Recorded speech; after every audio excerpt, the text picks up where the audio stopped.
అస్సలాము అలైకుం రహ్మతుల్లాహి వబరకాతుహు. అల్ కహాఫ్ సూర తెలుగులో తెలుసుకుందాం. వీడియోలో 4 జుల్ కర్నైన్ కథ. ఆయత్లు 83 నుండి 98. ఈ వీడియోలో తెలుసుకుందాం. 1. అస్హాబె కహఫ్ గుహవాసులు కథ. ఆయత్లు 9 నుండి 26. అల్లాహ్పై విశ్వాసంతో స్థిరంగా నిలబడాలని బోధిస్తుంది. అల్లాహ్ తనపై నమ్మకముంచిన వారిని ఊహించని విధంగా రక్షిస్తాడు. ఇది చనిపోయిన వారిని అల్లాహ్ తిరిగి బ్రతికించగలడు. పునరుత్థానం అనేదానికి గొప్ప నిదర్శనం.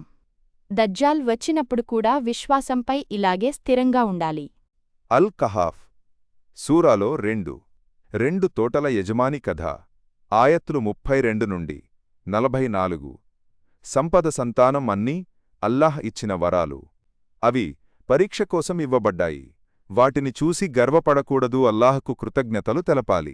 దజ్జాల్ కూడా సంపదను ఆహారాన్ని ఆశచూపి ప్రజలను లోబర్చుకోవడానికి ప్రయత్నిస్తాడు.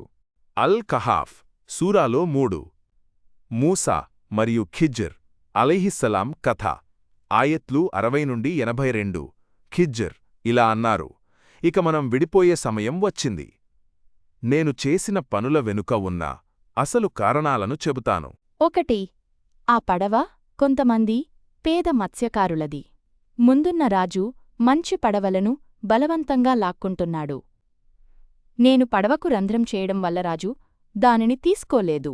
తరువాత వారు దానిని బాగుచేసుకుని వాడుకోవచ్చు. 2. ఆ బాలుడు పెద్దయ్యాక అవిధేయుడు కాఫిరవుతాడు. అతని వల్ల అతని తల్లిదండ్రులు విశ్వాసులు చాలా ఇబ్బంది పడతారు. అల్లాహ్ వారికి ఆ బాలుడికి బదులుగా మంచి సంతానాన్ని ఇస్తాడు. 3. ఆ గోడ కింద 2 అనాథ పిల్లల నిధి ఉంది.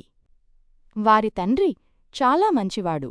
ఆ గోడ ఇప్పుడే కూలిపోతే ఆ నిధి ఇతరులకు దొరుకుతుంది. అల్లాహ్ ఆ పిల్లలు పెద్దయ్యాక వారి నిధిని వారే తీసుకోవాలని అనుకున్నాడు. 4. జుల్కర్నైన్ కథ. ఆయత్లు 83 నుంచి 98 వరకు.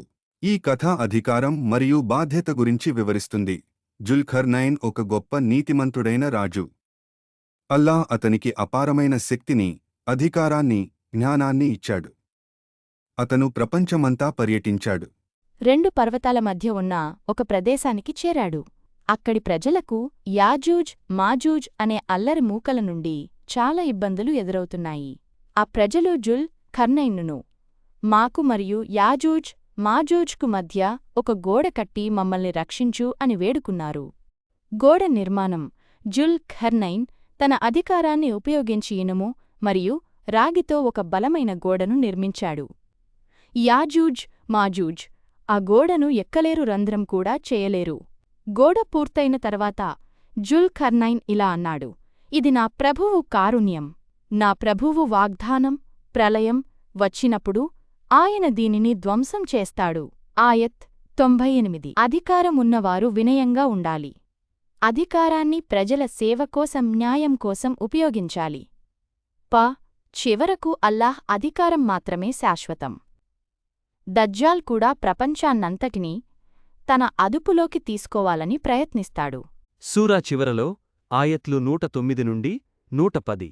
సూరా చివరలో అల్లాహ్ జ్ఞానం యొక్క గొప్పతనాన్ని మరియు ప్రవక్త ముహమ్మద్ సల్లల్లాహు అలైహి వసల్లం సందేశాన్ని గుర్తుచేస్తాడు.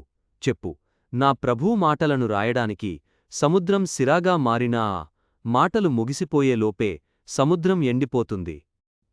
సూరా అల్ కహఫ్ కేవలం ఒక కథల పుస్తకం కాదు. ఇది ప్రతి శుక్రవారం మనకు విశ్వాసం, ఓర్పు, వినయం మరియు పరలోక జీవితం గురించి గుర్తుచేసే ఒక దివ్యమైన మార్గదర్శిని. దజ్జాల్ వంటి గొప్ప ఫిత్నాల నుండి రక్షణ పొందడానికి ఈ సూరాను అర్థం చేసుకుని పాటించడం ప్రతి ముస్లింకు ఎంతో అవసరం. అల్ కహాఫ్ సూరా గురించి తెలుగులో తెలుసుకున్నారు కదా. మీకు తెలిసిన మంచి విషయాలు మాకు కామెంట్స్ ద్వారా తెలియచేయండి. మా తెలుగు ఖురాన్ ఛానల్ను సబ్స్క్రైబ్ చేసుకోండి.